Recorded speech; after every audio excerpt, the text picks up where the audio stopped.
शाम को जब चेतन होटल पहुंचे तो वहां का आलीशान और भव्य कमरा देखकर दंग रह गए। लेकिन जो कुछ उस कमरे में हुआ वह उनकी कल्पना से भी परे था। प्रीति न सिर्फ बेपनाह खूबसूरत थी बल्कि वह सेक्स के खेल में भी उतनी ही उन्मुक्त थी जितनी कि अपने रहन-सहन में।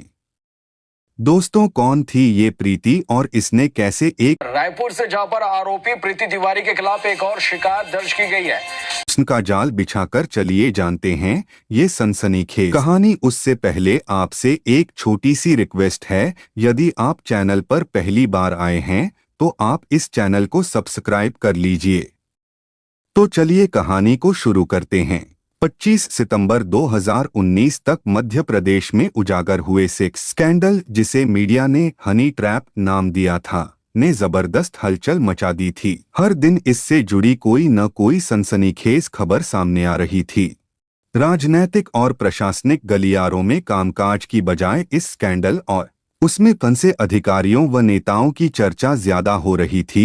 आखिर इसमें कौन कौन फंस सकता है? हालांकि जब सरकार ने इस स्कैंडल की जांच के लिए विशेष जांच दल सिट का गठन किया तो चर्चाओं और खबरों का शोर धीरे धीरे कम होने लगा। जैसे जैसे दिवाली नजदीक आई, लोगों की जिज्ञासा भी ठंडी पड़ने लगी।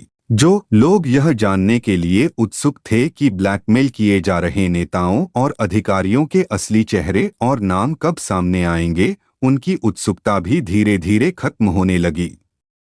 हालांकि इस पूरे मामले को लेकर उठे सवाल अब भी बरकरार हैं। अगर अंत में यही होना था कि कोई बड़ा नाम नहीं फंसेगा और जो फंसे थे वे भी दोषमुक्त हो जाएंगे, तो फिर इतना बवाल क्यों मचाया गया?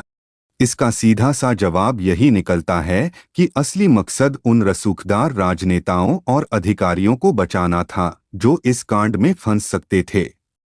यही वजह रही कि इंदौर नगर निगम के एक इंजीनियर हरभजन सिंह को बलि का बकरा बनाया गया और कुछ आरोपियों को जेल भेजकर मामला इस तरह संभाल लिया गया कि सांप भी मर जाए और लाठी भी न टूटे। भले ही आने वाले समय में कुछ और बड़े नाम सामने आ सकते हैं, लेकिन इस घोटाले का अंजाम वैसा हाहाकार नहीं होगा जैसा इसका आगाज था। लोगों ने पहले ही मान लिया था कि इस कांड का हाल भी व्यापक घोटाले जैसा ही होगा, जिसमें न कोई फंसा था और न ही किसी पर कोई गंभीर कार्रवाई हुई थी। इस सेक्स स्कैंडल की सनसनी का एक बड़ा असर यह हुआ कि कई पुरुष जो पहले ब्लैकमेलिंग का शिकार हो रहे थे, अब हिम्मत जुटाने लगे कि अगर पुलिस में शिकायत दर्ज करवाई जाए तो उन्हें इस जाल से छुटकारा मिल सकता है। इसकी एक अहम वजह यह थी कि इंदौर भोपाल सेक्स स्कैंडल में कार्रवाई मुख्य रूप से ब्लैकमेल करने वाली महिलाओं के खिलाफ हुई थी, जबकि पीड़ित पुरुष पूरी तरह बच गए थे। छत्तीसगढ़ की राजधानी रायपुर के युवा हार्डवेयर व्यापारी चेतन शाह को जब मध्य प्रदेश की सनसनीखेज घटना से यह एहसास हुआ कि पुलिस की मदद लेने से ब्लैकमेलिंग से छुटकारा मिल सकता है, तो उन्होंने एक अहम फैसला किया। उन्होंने तय किया कि पुलिस को पूरी ईमानदारी से अपनी कहानी बताएंगे, कैसे वे प्रीति तिवारी नाम की खूबसूरत महिला के जाल में फंसे, उस पर अब तक कितना पैसा खर्च कर चुके थे या फिर मजबूरी में ब्लैकमेल होकर दे चुके थे। जब चेतन को यह समझ आया कि सच बताने में ही भलाई है, तो वे रायपुर के सिटी एडिशनल एसपी के ऑफिस पहुंचे। 25 सितंबर की शाम करीब 5 से 5:30 बजे के बीच मन में उम्मीदों और आशंकाओं के साथ वे पुलिस से मदद मांगने गए। चेतन रायपुर के वीआईपी एस्टेट तिराहा के पास palm Bellagio B 201 Mohaba Pandri में रहते हैं और उनकी दुकान बाथ स्टूडियो देवेंद्र नगर में स्थित है। रायपुर में उनकी एक अलग साख और पहचान है जिससे हर कोई परिचित है। चेतन ने जब एडिशनल एसपी प्रफुल्ल ठाकुर को अपनी दास्तान सिलसिलेवार सुनाई तो उनकी आंखों में एक अलग ही चमक थी। उन्हें महसूस हुआ कि कहीं प्रीति के तार भी मध्य प्रदेश के कुख्यात सेक्स स्कैंडल और गिरोह से तो नहीं जुड़े हैं। चेतन ने जो खुलासा किया वह भोपाल और इंदौर के उन मामलों से मेल खाता था जहां खूबसूरत और बेबाक महिलाओं ने अपनी चालाकी से बड़े अधिकारियों और रसूखदार नेताओं को अपनी उंगलियों पर नचा लिया था। इन महिलाओं के पास ऐसे वीडियो थे जिनमें ये नेता और अधिकारी पूरी तरह बेफिक्र होकर रंगरलियां मना रहे थे। अगर ये वीडियो सामने आ जाते तो वे समाज में कहीं भी मुंह दिखाने लायक नहीं बचते। कुछ ऐसा ही हाल भी था चेतन का। 6 साल पहले उनकी दोस्ती फेसबुक पर प्रीति तिवारी से हुई थी। उस वक्त चेतन 28 साल के थे, करोड़ों का कारोबार संभाल रहे थे और उनके पास किसी चीज की कोई कमी नहीं थी। दिन रात वे बिजनेस में व्यस्त रहते थे और बचा हुआ वक्त अपनी पत्नी और नन्ही बेटी के साथ बिताते थे। लेकिन बीते 5 सालों में उनके साथ क्या बीता, इसका अंदाजा किसी को नहीं था। जब इंसान सफलता की सीढ़ियां चढ़ता है तो उसके सामने कई तरह के प्रलोभन आते हैं। समझदार व्यक्ति इनसे बचकर आगे बढ़ जाता है, जबकि नासमझ इसमें फंसकर अपना सब कुछ गवा बैठते हैं। यही हाल चेतन के साथ भी हुआ। 20 वर्षीय प्रीति तिवारी मूल रूप से अनूपपुर की रहने वाली थी, जहां उसके पिता एक कॉन्ट्रैक्टर थे। वे चाहते थे कि उनकी बेटी डॉक्टर बने, लेकिन पढ़ाई में औसत होने के कारण प्रीति मेडिकल एंट्रेंस परीक्षा पास नहीं कर पाई। पिता ने काफी कोशिशों के बाद उसे बिलासपुर के एक डेंटल कॉलेज में दाखिला दिलवा दिया, यह सोचकर कि अगर वह डेंटिस्ट बन भी गई तो उसके नाम के आगे डॉक्टर जुड़ जाएगा। साथ ही उसकी शादी किसी डॉक्टर या काबिल लड़के से कराकर वे अपनी जिम्मेदारी पूरी कर लेंगे। प्रीति जिस माहौल में पली बढ़ी थी, उसमें कोई खास बंदिशें नहीं थीं। उसे आम मध्यम वर्गीय लड़कियों की तरह ही नसीहतें दी जाती थीं और कभी पैसों की कमी भी महसूस नहीं हुई थी। अनूपपुर में रहते हुए वह एक सलीकेदार जिंदगी जी रही थी, लेकिन जब वह बिलासपुर आई तो न केवल उसका व्यवहार बदला बल्कि उसकी पूरी जिंदगी ही बदल गई। प्रीति के पिता ने पैसे और पहुंच का इस्तेमाल कर उसे डेंटल कॉलेज में दाखिला दिला दिया था, लेकिन उसका मन पढ़ाई में बिल्कुल नहीं लगता था। वह ज्यादातर समय सोशल मीडिया पर बिताने लगी, जिससे उसकी पढ़ाई पर बुरा असर पड़ा और वह लगातार फेल होने लगी।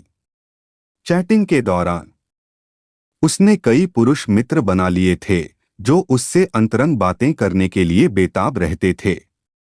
शुरुआत में प्रीति का इरादा केवल टाइम पास करने और मजे लेने का था, इसलिए वह किसी के साथ हद से ज्यादा नहीं बढ़ी। लेकिन जब 4 साल तक फेल होते होते यह तय हो गया कि अब वह आगे पढ़ाई नहीं कर पाएगी, तो वह घबरा गई। उसकी चिंता की 2 बड़ी वजहें थीं।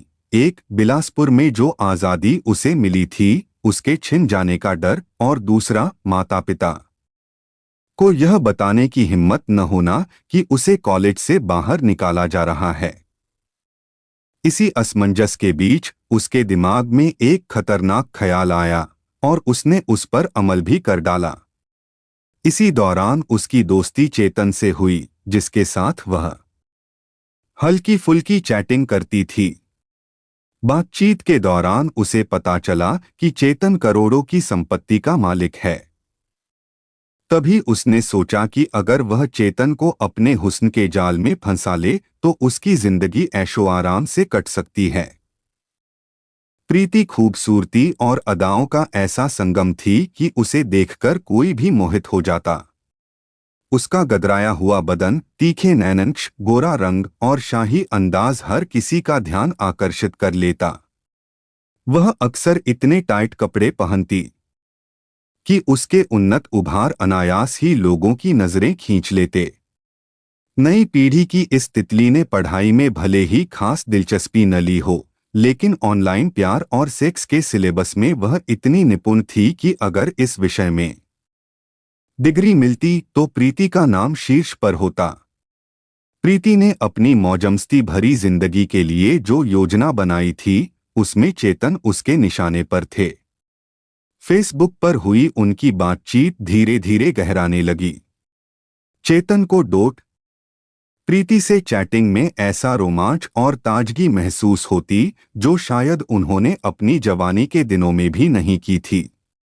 सोशल मीडिया पर खुलते ही दोनों के बीच नजदीकियां बढ़ने लगीं और चेतन को यह एहसास होने लगा कि एक बेहद खूबसूरत मेडिकल स्टूडेंट उन पर इस हद तक फिदा है कि वह अपना सब कुछ उनके लिए न्योछावर करने को तैयार है।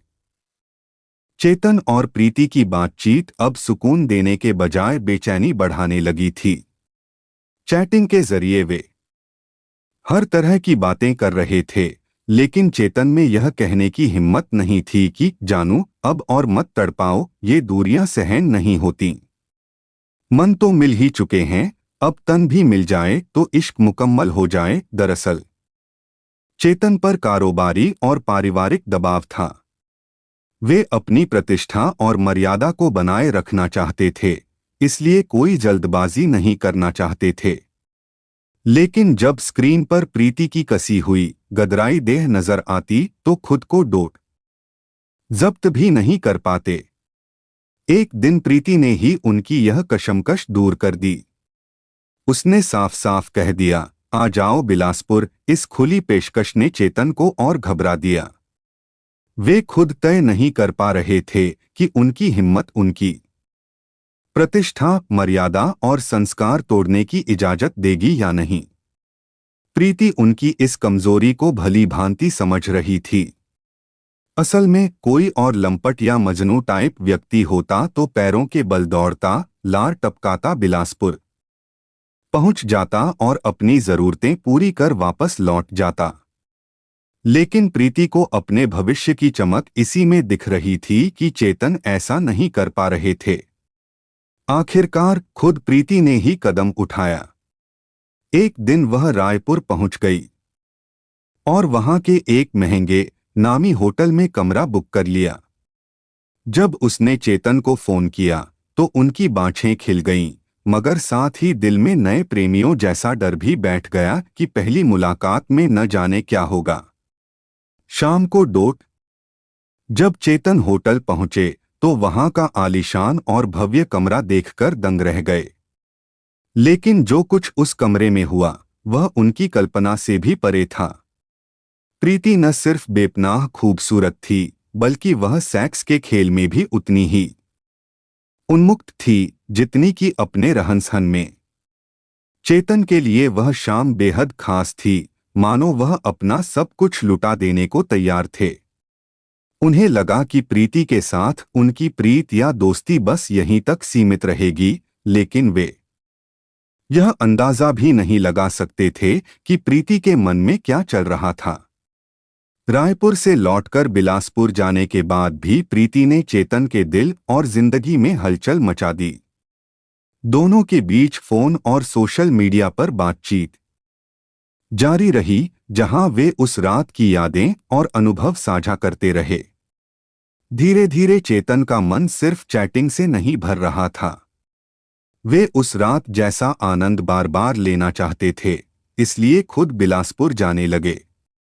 वहां वे महंगे होटलों में ठहरते, जहां उनकी निजी जिंदगी में कोई दखल नहीं देता। प्रीति होटल के उनके कमरे में आती और दोनों खुलकर अपनी इच्छाओं को पूरा करते।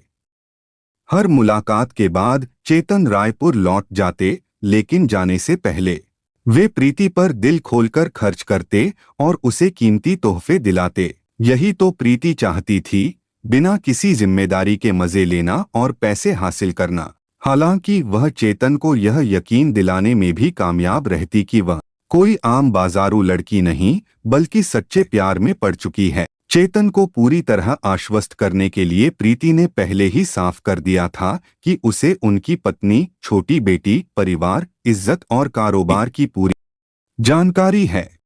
वह इन सब में कोई अड़चन नहीं डालेगी, उसे बस अपने हिस्से का वक्त और प्यार चाहिए। प्रीति की यही बात चेतन को निश्चिंत कर देती थी। बिस्तर में उसकी मादक अदाएं और समर्पण यह साबित कर देते थे कि वह सच में उनसे प्यार करती है। वह खुद के बारे में भी बता चुकी थी कि उसके पिता मनेंद्रगढ़ में ठेकेदारी करते हैं और उनके पास पैसों की कोई कमी नहीं है। वह चेतन से यह भी कहती थी, तुम में ऐसा क्या है कि मैंने कईयों को ठुकरा दिया और सिर्फ तुम पर मर मिटी। खैर, अब जब मर ही मिटी हूं तो जब तक तुम चाहोगे तुम्हारी रहूंगी, और जब नहीं चाहोगे तब भी तुम्हारे नाम की माला जपती रहूंगी। चेतन के पास भी पैसों की कोई कमी नहीं थी। उसका कारोबार मुनाफे में चल रहा था, इसलिए 1-2 लाख रुपए वह प्रीति पर आसानी से लुटा देता था। देखा जाए तो प्रीति अब उसकी रखैल जैसी बन चुकी थी। लेकिन चेतन को इस बात की कोई चिंता नहीं थी, क्योंकि उसे इससे स्वर्ग जैसा सुख मिल रहा था जिसका कोई मोल नहीं था। इधर प्रीति के मन में भी शायद यही विचार घर कर गया था कि जितना हो सके उतना धन समेट लो, बाद में जो होगा देखा जाएगा। वह चेतन को अपने हुस्न, अदाओं और सेक्सी अंदाज से बांधे रखने में कोई कसर नहीं छोड़ती थी। चेतन उसके लिए अब सोने का अंडा देने वाली मुर्गी बन चुका था, जिस पर वह खुलकर अपनी मोहकता का जाल डाल रही थी। प्रीति की जरूरतें तो पूरी हो रही थीं, लेकिन वह जानती थी कि यह सब अस्थायी है। अगर यह स्थायी हो जाए तो उसे जिंदगी भर कुछ भी नहीं करना पड़ेगा। उधर कॉलेज छोड़ने का वक्त भी नजदीक आ रहा था, और अगर वह अनूपपुर वापस चली जाती तो चेतन के साथ साथ उसकी दौलत भी छूट जाती। इसी सोच के साथ एक दिन प्रीति ने दुखी होने का नाटक किया और चेतन से कुछ ऐसी बातें की जिनका अपना एक मकसद था। चेतन को यह जानकर झटका लगा कि अगर प्रीति घर लौट गई तो सब कुछ पहले जैसा आसान नहीं रहेगा। मगर इस समस्या का कोई हल उन्हें सूझ नहीं रहा था। प्रीति पहले से ही इसका हल सोच चुकी थी। उसने चेतन से कहा कि अगर उसे रायपुर में एक फ्लैट मिल जाए तो वह वहीं रुक सकती है, जिससे उनकी मौजमस्ती में कोई रुकावट नहीं आएगी। चेतन को भी यह सौदा फायदेमंद लगा, क्योंकि इससे होटलों में ठहरने, खाने पीने और तोहफों पर होने वाला खर्च बच सकता था। साथ ही प्रीति से मिलने में किसी तरह का डर भी नहीं रहेगा। इसलिए चेतन ने रायपुर के गायत्री नगर इलाके में प्रीति के लिए 50 लाख रुपए का फ्लैट खरीद दिया और उसे अपनी एक हुंडई कार भी दे दी, ताकि वह उनकी गैरमौजूदगी में आराम से घूम फिर सके। प्रीति अब फ्लैट में शिफ्ट हो गई और चेतन के पैसों पर ऐश की जिंदगी गुजारने लगी। जब भी जरूरत होती वह चेतन से पैसे मांग लेती और चेतन भी उसे खुशी खुशी पैसे दे देते। अब जिंदगी उनके मुताबिक चल रही थी। जब भी चेतन का मन होता वे प्रीति के साथ वक्त बिताने चले जाते। धीरे धीरे मन में जो भी डर था वह खत्म हो गया, क्योंकि लंबे समय से यह सिलसिला चल रहा था और किसी को इसकी भनक तक नहीं लगी थी। प्रीति भी इस बात का ध्यान रखती थी कि जब चेतन कारोबार में व्यस्त हों या घर पर हों तो उन्हें डिस्टर्ब न किया जाए। 2015 में प्रीति ने अपने भविष्य को सुरक्षित मानते हुए अपने माता पिता को रायपुर बुला लिया। अब तक वह उनसे झूठ बोलकर और बहाने बनाकर अपना जीवन जी रही थी, लेकिन अब उसे अपनी जिंदगी की चमक धमक दिखाने में कोई झिझक नहीं थी। उसके माता पिता ने जब उसकी आलीशान जिंदगी के बारे में सवाल किए तो उसने क्या बताया यह तो स्पष्ट नहीं, लेकिन इतना जरूर था कि उन्हें समझ आ गया कि यह सब चेतन की मेहरबानी का नतीजा है। इसलिए उन्होंने यह भी स्वीकार कर लिया कि जब चेतन उनके दामाद के रूप में आए और प्रीति के बेडरूम में जाए तो उन्हें कोई दखल नहीं देना चाहिए। चेतन के लिए यह स्थिति और भी अनुकूल थी, क्योंकि अब प्रीति अपने परिवार के साथ रह रही थी, जो उसके लिए एक तरह का सुरक्षा कवच बन गया था। प्रीति के लिए चेतन मानो एक एटीएम मशीन बन चुका था, जिसमें वह अपनी सेक्सी अदाओं का पासवर्ड डालकर मनचाही रकम निकाल सकती थी। अब उसके माता पिता भी उसी ऐशो आराम का हिस्सा बन गए थे। पिछले 5 वर्षों में चेतन प्रीति पर लगभग 1.5 करोड़ रुपए खर्च कर चुका था, लेकिन अब उसे महसूस होने लगा था कि प्रीति के चक्कर में उसका व्यापार पहले जैसा नहीं चल रहा और लगातार घाटे में जा रहा है। दूसरी ओर प्रीति की मांगें कम होने की बजाय बढ़ती ही जा रही थीं। आखिरकार वह चेतन की पत्नी तो थी नहीं कि उसकी परेशानियों का ख्याल रखती। उसे तो सिर्फ पैसों से मतलब था। जब चेतन ने और पैसे देने से इनकार कर दिया और कभी गिड़गिड़ाते तो कभी सख्ती दिखाते हुए हाथ खड़े कर दिए तो प्रीति ने अपना असली रूप दिखाया। उसने चेतन के सामने वे वीडियो चला दिए जिन्हें उसने छिपे हुए कैमरे से समय समय पर रिकॉर्ड किया था। इन वीडियो में दोनों को विभिन्न तरह की रतिक्रीड़ाओं में लिप्त देखा जा सकता था। अब प्रीति का आखिरी दांव खेला जाने वाला था। चेतन को तब जोर का झटका लगा जब प्रीति ने खुली धमकी दे डाली, अगर उसने पैसे नहीं दिए तो यह वीडियो उसकी पत्नी को दिखा देगी और पूरे रायपुर में वायरल भी कर देगी। प्रीति ने साफ कह दिया कि उसे अपने अंजाम की परवाह नहीं, लेकिन चेतन को अपनी इज्जत और परिवार के बारे में सोच लेना चाहिए। अब चेतन को एहसास हुआ कि वह सरासर ब्लैकमेल हो रहा है। साथ ही उसे यह भी समझ में आया कि जो प्रीति कल तक उसकी रखैल की तरह उसके साथ थी, वह कुछ महीनों से लगातार शादी की जिद क्यों कर रही थी। प्रीति को अच्छे से पता था कि चेतन अपनी पत्नी, बच्ची और सामाजिक प्रतिष्ठा के चलते कभी उससे शादी नहीं करेगा। इसी वजह से उसने उस पर मानसिक दबाव बनाना शुरू कर दिया था। लेकिन प्रीति को यह भी समझ आ गया था कि चेतन ज्यादा दिनों तक पैसे देता नहीं रहेगा।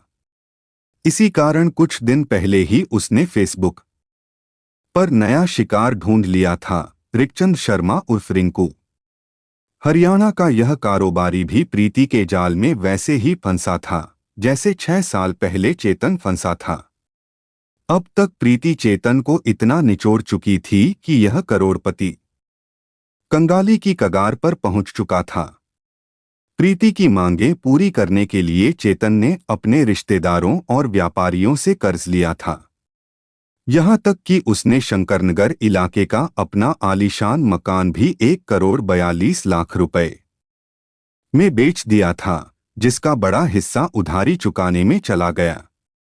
इसके बावजूद प्रीति फाइनल सेटलमेंट के तौर पर आखिरी किस्त के 50 लाख रुपए मांग रही थी। वह चेतन को यह भरोसा भी दिला रही थी कि इस रकम के बाद वह विदेश चली जाएगी और फिर कभी उसे ब्लैकमेल नहीं करेगी। रायपुर में प्रीति ने वही खेल फिर से शुरू कर दिया जो कभी बिलासपुर में चेतन के साथ खेला था। इस बार उसका नया शिकार रिंकू था। वह खास ख्याल रखती कि चेतन और रिंकू की मुलाकात न हो, क्योंकि वह नहीं चाहती थी कि रिंकू को उसके अतीत की सच्चाई पता चले। रिंकू उस पर दिल खोलकर पैसा खर्च कर रहा था और प्रीति इसे ज्यादा से ज्यादा भुनाना चाहती थी। रिंकू प्रीति की खूबसूरती और अदाओं का दीवाना हो चुका था। उसका सपना था कि वह विदेश में जाकर कोई बड़ा कारोबार शुरू करे।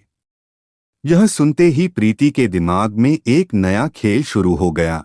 अब उसे चेतन से जितना पैसा ऐंठ सकती थी ऐंठ लेना था और फिर रायपुर से गायब हो जाना था। लेकिन उसकी यह चाल ज्यादा दिन नहीं चली। एक दिन रिंकू प्रीति को सरप्राइज देने के इरादे से बिना बताए हरियाणा से सीधा उसके घर आ पहुंचा, और वह भी सीधे बेडरूम में। वहां जो देखा उसने उसकी दुनिया हिला दी। चेतन और प्रीति गुत्थम गुत्था थे। प्रीति हक्का बक्का रह गई। उसे समझ नहीं आ रहा था कि अब क्या होगा। चेतन चुपचाप कपड़े पहनकर वहां से निकल गया, जबकि प्रीति को यह तय करना था कि रिंकू के सामने अब कौन सा नया जाल बिछाए। उसने सोचा कि शायद रिंकू गुस्से में उसे छोड़कर चला जाएगा, लेकिन रिंकू उससे भी बड़ा खिलाड़ी निकला। रिंकू ने उसे अपनी बाहों में जकड़ते हुए कहा, जब लूट ही रही हो तो पूरी तरह लूट लो, फिर हम दोनों विदेश में जाकर आराम से बस जाएंगे। इसके बाद प्रीति और रिंकू ने मिलकर चेतन को ब्लैकमेल करना शुरू कर दिया। प्रीति ने चेतन से साफ साफ कह दिया कि उसे 50 लाख रुपए और चाहिए ताकि वह अपना वीजा बनवा सके। उसने चेतन को लालच दिया कि विदेश जाकर वह हमेशा के लिए उसके जीवन से गायब हो जाएगी और फिर वह चैन से अपना घर और कारोबार देख सकेगा। क्योंकि मैं रिंकू से शादी करने वाली हूं, उसने चेतन से कहा। चेतन के पास अब कुछ नहीं बचा था। प्रीति की प्रीत की असलियत सामने आ चुकी थी और अब उसमें रिंकू भी शामिल हो गया था। पाई पाई को मोहताज हो चुके चेतन को मध्य प्रदेश के सेक्स स्कैंडल से हिम्मत मिली तो वह सीधे एडिशनल एसपी प्रफुल्ल ठाकुर के चैम्बर में पहुंचे और अपनी आपबीती सुनाकर इंसाफ की मांग की। प्रफुल्ल ठाकुर ने चेतन की कहानी इत्मीनान और विस्तार से सुनी। उन्हें चेतन पर तरस भी आया और गुस्सा भी। चूंकि चेतन ने अपनी कहानी के साथ साथ ब्लैकमेलिंग के सारे सबूत भी सौंप दिए थे कि उन्होंने कब कब और कितने पैसे प्रीति को दिए, इसलिए प्रफुल्ल ठाकुर ने तुरंत कार्रवाई का फैसला किया। उन्होंने रायपुर के पंडरी थाने में प्रीति के खिलाफ रिपोर्ट दर्ज कराकर एक जाल बिछा दिया। दरअसल प्रीति ने चेतन से 50 लाख रुपए की आखिरी किस्त के लिए 26 सितंबर की तारीख तय की थी। इससे पहले वह रिंकू की मदद से चेतन की 2 महंगी कारें भी अपने कब्जे में ले चुकी थी और विदेश जाने से पहले उन्हें बेचने की योजना बना रही थी। 26 सितंबर को पुलिस ने इस मौके का फायदा उठाने की रणनीति बनाई। प्लान के मुताबिक चेतन ने प्रीति को फोन कर बताया कि पैसों का इंतजाम हो गया। यह सुनकर प्रीति उत्साहित हो गई कि अब उसका मकसद पूरा होने वाला है। उसने पैसे लेने के रायपुर की जगह कंचना रेलवे क्रॉसिंग पर मिलने का समय तय किया और बातचीत में यह भी कहा कि अगर चेतन चाहे तो वह उसे आखिरी बार वही शारीरिक सुख दे सकती है जो उसने पहली बार बिलासपुर में दिया था। इस बीच प्रफुल्ल ठाकुर ने महिला पुलिसकर्मियों को सादे कपड़ों में कंचना रेलवे क्रॉसिंग के आसपास तैनात कर दिया। चेतन को एक सूटकेस दिया गया जिसमें नोटों की जगह कागज के टुकड़े भरे हुए थे। जैसे ही शाम को प्रीति ने चेतन से रुपयों का सूटकेस लिया, पुलिस ने उसे रंगे हाथों गिरफ्तार कर लिया। इस अप्रत्याशित गिरफ्तारी से प्रीति बुरी तरह घबरा गई क्योंकि उसने कभी सोचा भी नहीं था कि चेतन पुलिस के पास जा सकता है। पहले तो उसने ब्लैकमेलिंग के आरोपों से इनकार किया, लेकिन जल्द ही टूट गई और अपना अपराध कबूल कर लिया। पुलिस ने ताबड़तोड़ कार्रवाई करते हुए प्रीति के फ्लैट पर छापा मारा और वहां से नकदी व वे जेवरात बरामद किए जो चेतन ने उसे समय समय पर उपहार में दिए थे। इसके अलावा प्रीति का कंप्यूटर, मोबाइल और लैपटॉप भी जब्त कर फोरेंसिक जांच के लिए भेज दिए गए। जैसे ही प्रीति की गिरफ्तारी हुई, रिंकू फरार हो गया और पुलिस उसकी तलाश में जुट गई। इस कहानी के लिखे जाने तक रिंकू गिरफ्तार नहीं हो सका था। जांच आगे बढ़ी तो यह स्पष्ट हो गया कि प्रीति के माता-पिता को भी उसकी गतिविधियों की जानकारी थी। जब चेतन का उनके फ्लैट पर आना जाना था और बाद में रिंकू का भी, तो पुलिस को यकीन हो गया कि प्रीति के पिता रमाकांत तिवारी इस ब्लैकमेलिंग में शामिल थे और वह भी बेहद शर्मनाक तरीके से। शुरुआत में पुलिस को संदेह था कि प्रीति के तार मध्य प्रदेश के सेक्स स्कैंडल से जुड़े हो सकते हैं। इसलिए प्रीति और रमाकांत को लेकर पुलिस इंदौर पहुंची, जहां पहले ही एक बड़े सेक्स स्कैंडल का खुलासा हुआ था। हालांकि जांच के दौरान यह साफ हो गया कि इन दोनों मामलों का कोई सीधा संबंध नहीं था। रमाकांत तिवारी को ठेकेदारी में जबरदस्त घाटा हुआ था, जिससे उबरने के लिए प्रीति ने उन्हें रायपुर बुलाया और वहां एक कपड़े की दुकान खुलवा दी जो कि एक कांग्रेसी नेता की थी। छानबीन में यह भी पता चला कि रमाकांत तिवारी की अनूपपुर और मनेंद्रगढ़ में खासी प्रतिष्ठा थी और उनके परिवार के संबंध एक दिग्गज भाजपाई नेता से भी थे। हालांकि इन राजनीतिक संपर्कों का ब्लैकमेलिंग से कोई प्रत्यक्ष संबंध नहीं पाया गया। प्रीति की मां लगातार मीडिया के सामने अपनी बेटी की बेगुनाही का दावा करती रहीं। उनका कहना था कि प्रीति को झूठे मामले में फंसाया गया है और उसके पास जो पैसा था वह उसके मंगेतर रिंकू ने दिया था। लेकिन इस दावे में कोई सच्चाई नहीं थी, क्योंकि चेतन पहले ही सबूतों के साथ पुलिस को बता चुके थे कि उन्होंने खुद प्रीति को पैसे दिए थे। इससे साफ हो गया कि न केवल रिंकू बल्कि प्रीति के माता पिता भी चेतन को ब्लैकमेल करने में शामिल थे। ऐसे में सिर्फ प्रीति को गुनहगार ठहराना सही नहीं था। फिलहाल प्रीति और रमाकांत ब्लैकमेलिंग के आरोप में जेल में हैं। दूसरी ओर चेतन, जो इस पूरे मामले में बदनामी झेल चुके थे, अब राहत की सांस ले रहे हैं कि इस झंझट से उनका पीछा छूटा। शायद चेतन उन गिने चुने लोगों में से एक होंगे जो मध्य प्रदेश के सेक्स स्कैंडल के आभारी हैं, क्योंकि इसी के चलते उन्हें पुलिस के पास जाने और ब्लैकमेलर्स गैंग से टकराने का हौसला मिला, जिससे वे आखिरकार इस मुसीबत से बाहर निकलने में कामयाब रहे। दोस्तों, आपको ये कहानी कैसी लगी कमेंट्स में ज़रूर बताएं और इसी तरह के वीडियो देखने के लिए हमारे चैनल जुर्म की कहानियाँ को ज़रूर सब्सक्राइब करें। तो दोस्तों, आज के लिए बस इतना ही। मिलते हैं अगले वीडियो के साथ में। वीडियो देखने के लिए धन्यवाद।